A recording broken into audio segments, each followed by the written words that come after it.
Hey, what's up guys? I'm making this video for my busy people that don't have access to the gym. For some reason they don't want to go, but you want to build the iconic muscle, which is the abs, right? I want to be straight to the point, no BS with this video, right?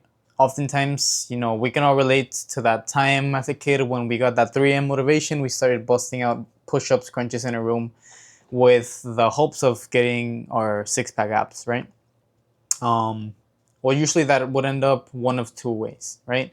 You would stay consistent, you would get stronger, but you never see them because you're not at a low enough body fat percentage. Or two, you simply did not stay consistent to the point that you didn't even see them. Maybe you were at a low enough body fat percentage. But yeah, that goes ahead and already puts me in the first point that I want to speak about.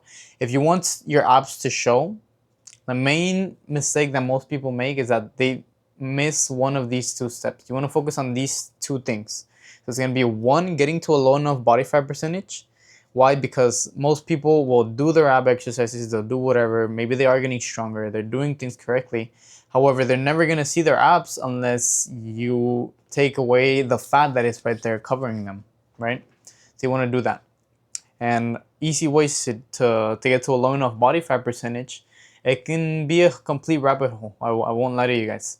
If you don't know the right steps and you easily get demotivated, it's so easy to fall into rabbit holes, get stressed out trying to do this, and maybe even develop eating disorders if you don't do it properly. But just to give you guys an overview and point you guys in the best direction, in order to do this, and this is the most important because no matter how strong you get, you're not going to see your abs if you don't get to a low enough body fat percentage.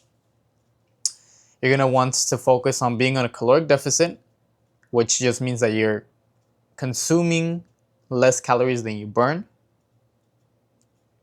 right? So say, for example, you burn 2,000 calories. You want to be consuming 1,800 calories in a day to be in a caloric deficit. And that's essentially what leads to fat loss. Now, the main mistake that people make is that they focus too much on one thing or too little on the other. Because the thing is, when it comes to being in a caloric deficit, right, there's many ways to go about it. You can count calories, you can do more cardio. However, they all have their pros and their cons. And the best advice that I can give you guys is to, one, focus on getting more movement, not cardio, not HIIT sessions, not something that's just gonna burn you out and make you hungry. Probably gonna be counterproductive. Focus on getting 7 to 10,000 steps per day. Why? Because your body's gonna naturally burn more calories that way without having to burn yourself out doing some HIIT workout that's just gonna make you hungry, right? So focus on getting more movement, and on top of that, eating voluminous foods with a high in protein diet. Just those three things. As long as you implement that, most people are gonna be able to lose fat tremendously as long as they stay consistent, they realize what's good for them, and they actually take action on what they have to do. Now, say you're already at that 10 to 15% body fat, right? Well, that's usually where most men will start seeing some kind of ab development. Well, not ab development, but visual abs. What are the exercises that you want to do? Well, as you can see here on the screen, you want to focus on hitting both the upper and lower abs, right? Which can be typically done with 2 to 3 exercises max, right? Why? Because like I said, at the end of the day, doesn't matter how much you grow your abs or whatever it is. The thing is with abs is that it's just like any other muscle group. You need progressive overload to grow them. But even if you get them super big, super strong, if you're not at that low body fat percentage, you're not going to see them.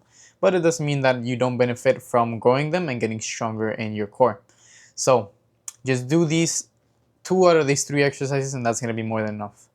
Do a hanging leg raise and progressively overload either with some kind of weight or making it harder by, instead of doing maybe a hanging leg raise with your knees bent, you do it with your knees straight. Then from there you do a toes to bar, then some kind of windshield wipers, I think is what they're called. And that's how you essentially progressively overload, right? Progressive overload is just the art of going harder than last time, making the exercise harder than last time. That's how you know that you're getting stronger and that your abs are growing. That's typically going to target the upper abs. If you don't have access to a pull-up bar, something where you can hang, you can also do some sitting leg raises, or I don't know what they usually call them. But some kind of leg raise where you're holding your body with your hands instead of hanging. That's also going to be a good way to target pretty much all of your core, but it's also going to target mainly the lower abs, right?